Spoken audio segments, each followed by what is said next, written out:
Tonight's video is the passion of Sean Gentile. My name is Brian, and Sean and I will be discussing all the aspects of it. Sean, what started you in your child support advocacy business? Well, it happened about 20 years ago when I went to the Department of Revenue and I asked the staffers for help with my case. They made some promises, and it turns out the promises weren't kept. As time went on, I noticed a lot of glitches in their day-to-day operations, and that didn't sit well with me. So, Sean, what kind of glitches are you referring to? When I went to the judge's chambers, I was expecting the staffer and the attorney from the OAG to request an order for contempt. That didn't happen. So I went back to the Department of Revenue to research why, and I received nothing but apathetic non-action and scowling looks that made me feel like I had no human dignity. And that is what spurred me into action. So then what happened? I knew I had to do something, and I knew that I wanted people to think I was very serious about getting the proper action on my case. So out of nowhere, I dreamed up, I'm gonna picket the courthouse to show you that I'm very serious. Not only did I do that and drew a lot of attention, TV cameras came down, there were 3 separate rallies, but also I called the press 20 times a day and received my first news article approximately 6 months later. I was so passionate about getting attention to the negativity of the Department of Revenue that my energy soared, and I continued in a fervent manner to this day. What compelled you to jump into action? My natural personality type is that of an activist, and I know this because I took personality tests. So that's my DNA, and I also find jumping into action a thrilling style. I like to correct a wrong, even if it takes my entire lifetime to do so, because I live for my cause, and I enjoy the challenge of every day doing the correct action. So, Sean, what are some of the actions that you do on a daily basis to get effective results in the child support system? What I understand, and I have the wisdom to know that the people in the system are technically here to help me and to help everyone who comes through the system. Sometimes that doesn't always happen, so I understand that if you apply the correct pressure appropriately, you will get magnificent results. For example, if you're not getting any respect, you could always have an attorney write a letter to a higher up and request that perhaps the behavior of the person would change, and you would see results. You may not see results on the first time.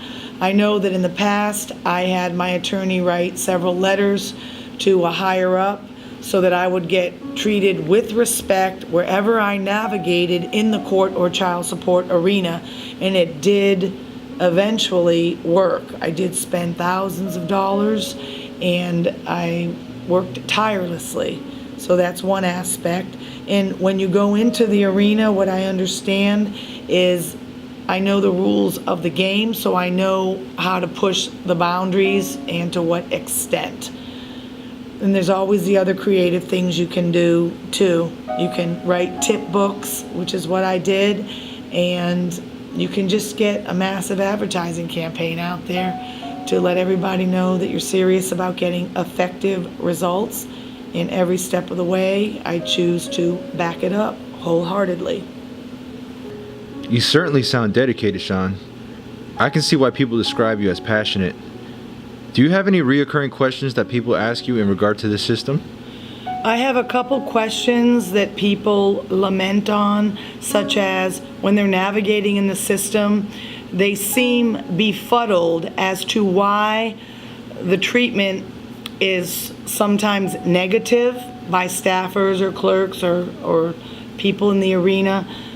And it's simply sometimes because if people are having a bad day or if they're not happy where they are at what they're doing, the staffer or other worker may simply just take it out on the first person in front of them. So no matter what situation that you're in, I suggest to our customers is to always stay the course and know your exact goal despite the psychology of the person that you're working with. And another important question that people seem to not understand how it could possibly happen is, why does my ex treat me this way? The reason why people get together is because in human nature they want to be taken care of and they want to feel good. So when they realize the other party is not treating them the way they want to be treated, they just want to just dispose of the person in many situations. So therefore they take out all their anger on you. It's really not that complex. So you have to govern yourself accordingly and take the right action despite whatever your surroundings are. After 20 years in the child support and divorce business, how do you stay committed with such a fervor? That's a really good question. Every day I relive everything that has happened to me at the child support office in the past, and it's relived through my clients' situations. For example, they come to me with their heart, their guts, and their soul, and they show me what solution that they want to obtain.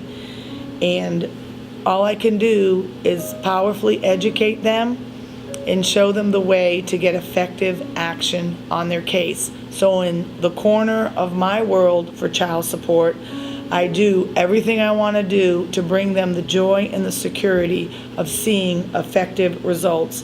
And that joy that I receive is so powerful that that's what keeps me going.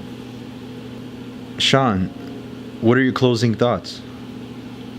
Well, first, Brian, I want to thank you for asking pertinent questions, because I do think it's important to reflect on where you are and also to know where you want to move forward to. So we want all of our beloved clients to know that they could come here and recommend us to their friends, for anyone who wants powerful knowledge for and from our committed team. Please check out our website, www.SeanGentileChildSupport.com, and like and subscribe, and we'll see you all soon. Thank you.